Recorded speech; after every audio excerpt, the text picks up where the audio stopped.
नहीं थी। एक शहजादी के पास सांपों की कुव्वत थी और दूसरी के पास आग का जादू।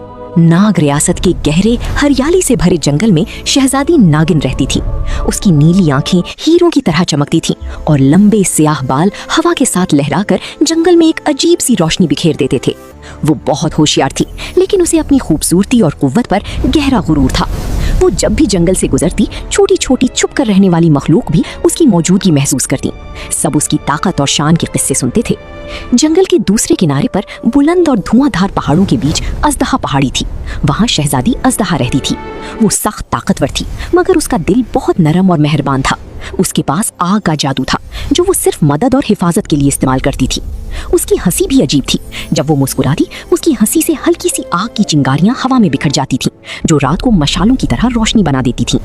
जंगल के दोनों किनारे अलग थे और दोनों शहजादियां अपनी अपनी दुनियाओं की मलिका समझी जाती थीं। मगर तकदीर चुपके से कुछ ऐसा बुन रही थी जो दोनों की जिंदगियां जल्द ही जोड़ देने वाला था। जंगल में जश्न बहारान की तैयारियां जोरों शोर से चल रही थीं। हर तरफ रंग, रोशनियां और जादुई फूलों की खुशबू फैली हुई थी। ये वो मौका था जब हर रियासत अपनी शान दिखाने वाली थी। शहजादी नागिन अपने चमकते हुए लिबास में सबके बीच चल रही थी। लोग उसकी तारीफ कर रहे थे और वो मुस्कुराते हुए सबका शोर एंजॉय कर रही थी।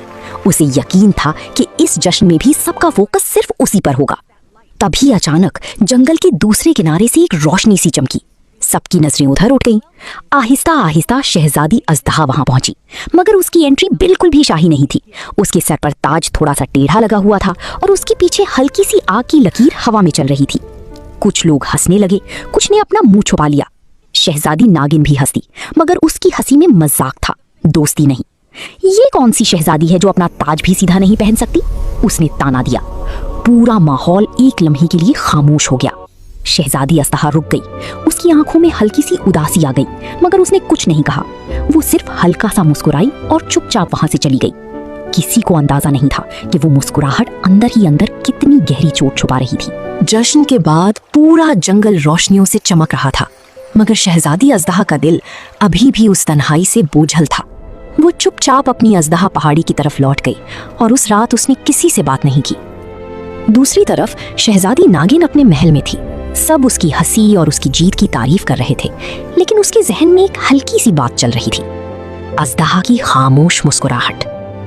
रात गहरी होती गई। जंगल में सन्नाटा छा गया। शहजादी नागिन को अचानक प्यास महसूस हुई। वो अकेली ही जंगल के अंदर एक चश्मे की तरफ निकल गई, बिना किसी पहरेदार के। अंधेरा बहुत गहरा था, सिर्फ चांद की हल्की रोशनी रास्ता दिखा रही थी। चलते चलते वो रास्ता भूल गई और फिर वो उस जगह पहुंची जहां जंगल सबसे ज्यादा खामोश और खतरनाक था। अंधेरी खाई। उसे एहसास हुआ कि वो गलत जगह आ गई है, लेकिन तब तक बहुत देर हो चुकी थी। जमीन उसके नीचे से हिल गई। उसका पांव फिसला और वो सीधा गहरी खाई की तरफ गिरने लगी। शहजादी नागिन की चीख जंगल के अंधेरों में गूंज गई। वो तेज रफ्तार से गहरी खाई की तरफ गिर रही थी और नीचे सिर्फ अंधेरा और खौफ था। उसे लगा ये उसकी जिंदगी का आखिरी लम्हा है, मगर अचानक हवा में एक गर्म सी रोशनी फैली। एक मजबूत लंबी दुम ने बिजली की तरह आकर उसे हवा में ही रोक लिया। शहजादी नागिन हैरत से ऊपर देखती है और सामने वो चेहरा होता है जिसे उसने जश्न में मजाक का निशाना बनाया था। शहजादी अजदहा। अजदहा ने अपनी पूरी ताकत लगाकर नागिन को खाई में गिरने से बचा लिया था।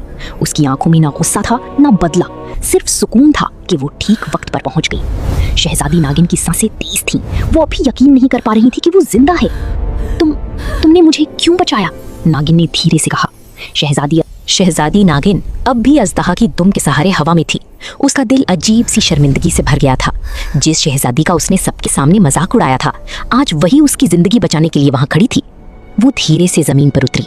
कुछ पल तक वो कुछ कह ना सकी, सिर्फ नीचे देखती रही, जैसे अपनी ही नजरों से शर्मिंदा हो। मैं गलत थी, नागिन ने आखिर बोल दिया। उसकी आवाज में पहली बार नरमी थी। शहजादी अजदहा ने उसे देखा। उसकी आंखों में ना गिला था ना शिकवा। तुमने मुझे उस दिन हंसाया था, अजदहा ने धीरे से कहा, मगर आज मैं तुम्हें बचाकर समझ गई हूँ कि हर हंसी मजाक नहीं होती और हर गलती दुश्मनी नहीं बनाती। नागिन ने पहली बार सच में अजदहा को देखा, सिर्फ उसकी कुव्वत को नहीं बल्कि उसके दिल को भी। दोनों के दरमियान एक अजीब सी खामोशी थी, मगर ये खामोशी अब दुश्मनी वाली नहीं थी। जंगल की हवा भी जैसे रुक सी गई थी, जैसे वक्त उन दोनों शहजादियों को समझने का मौका दे रहा हो। और इसी लम्हे के अंदर एक नया रिश्ता जन्म लेने लगा। शहजादी नागिन ने आहिस्ता से अपना सर उठाया। उसकी आंखों में पहली बार गुरूर की जगह समझ और शर्मिंदगी थी। उसने धीरे से शहजादी अजदहा की तरफ हाथ बढ़ाया। मैंने तुम्हें समझा नहीं, मगर आज मुझे एहसास हुआ कि तुम मेरी दुश्मन नहीं थी, नागिन ने कहा। शहजादी अजदहा ने उस हाथ को देखा और फिर मुस्कुराते हुए उसे थाम लिया। उस लम्हे जंगल की हवा बदल गई। जहां पहले दूरी थी वहां अब रोशनी सी फैल गई। अजदहा की हल्की सी हंसी से छोटी छोटी आग की चिंगारियां निकली और नागिन की कुव्वत से जमीन पर चमकदार नक्श बन गए। दोनों ने मिलकर अंधेरी खाई के पास रोशनी का एक रास्ता बना दिया ताकि कोई और कभी वहां ना गिरे। जश्न बहारान के बाद पूरे जंगल में सिर्फ एक ही कहानी मशहूर हो गई। दो मुख्तलिफ कुव्वतों वाली शहजादियां जो दुश्मनी से शुरू होकर सच्ची दोस्ती तक पहुंच गईं। नागिन और अजदहा ने अपनी अपनी रियासतों के दरमियान एक रोशनी से भरा पुल बना दिया जो आज भी उनकी दोस्ती की निशानी था। और ये साबित हो गया कि असल जादू ताकत में नहीं बल्कि समझने और माफ करने में होता है।